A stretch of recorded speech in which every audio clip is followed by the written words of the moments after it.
This is Andy Nathan. This is the inaugural weekly creative financing goodies countdown. Every week, we're going to show you different ways to raise money for your small business or real estate investment properties. This week, we're going to talk about 8 ways to raise money through private investors. So let's take a look at the top 8 ways. Starting at number 8.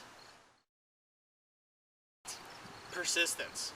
One of the biggest things that people are not aware of is you have to be persistent if you're going to be in real estate investing or starting your own small business. So making sure that you're talking to a number of people, not just about getting more clients, but also about raising money is crucial. You're not going to be able to find everything the first day. So make sure you understand you have to keep on working that. Number 7, create trust with your investors.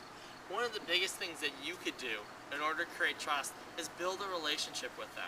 Give them all the information that they need to know, making sure that they see everything and that they know that in a long-term perspective, you'll be there to watch out for their interests.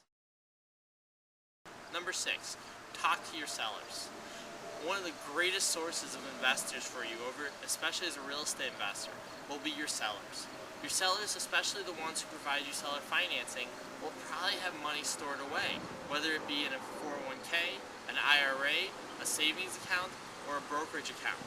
Talking to them about the money that they have set aside is a great way to invest in the future. It'll give them better rates of return on safer investments. Especially today, if you have money in a 401k, IRA, or a brokerage account, you're probably losing money.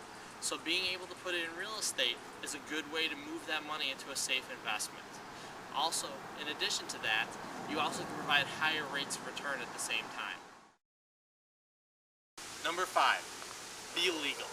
Make sure that when you're raising money, you're within SEC guidelines. The federal government has become very strict over the past few years, enacting laws such as Oxley-Sarbanes and numerous others to make sure that when you're raising money from private investors, you're doing it legally and you're protecting their interests. Definitely talk to an attorney or a CPA to make sure you're in compliance with these rules. Number 4, use technology. Websites such as Facebook, Twitter, LinkedIn, YouTube, and soon Google Wave are presenting a whole new way of raising private money.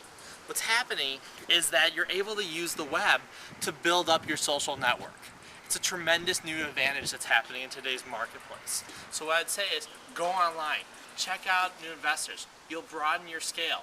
You can have global investors now with sites such as these. Actually, check out www.twitter.com/Andy Nathan for daily updates on private investing techniques.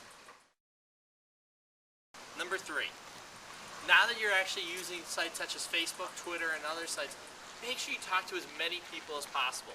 It's not just enough to use online resources. Call as many people up as possible. If you talk to 2 people and no one says yes, don't be surprised. You have to talk to 500 people in order to start getting the number of investors that you want to build up your investor base. Number 2, when you're talking with an investor about a property, make sure that you have a deal to discuss. They want to see something concrete. If you have a business, make sure you have your business plan with you. Because you know what, once you can show them what you're looking for, also it helps you give a target number for how much money you're looking to raise. So definitely have something in writing, have something concrete for your investors to buy into. What you're really doing is you're transferring your ideas to them so they'll buy into it. So make sure they have something to buy into. Number 1, stay in communication with your investors. Make sure that you service their loans. They're relying upon you. So making sure that you can actually stay in contact with them, preferably once a month, at a minimum once every quarter, is huge. Because what it'll do is it'll raise their awareness that you're actually caring about them and they can continue to trust you. Because what's going to happen, as you'll find out, your first deal with an investor might be for $2,000, $5,000, $10,000. The next loan that they'll give you, though, will be for $50,000, $100,000 or more. So they'll refer their friends to invest with you. So give them a reason to continue to work with you. Continue to build that relationship and continue to build that trust. Hope you enjoy this episode of Weekly Creative Financing Goodies. Next week we'll be discussing how to use Google Wave, the new technology out by Google, in order to find more investors for you.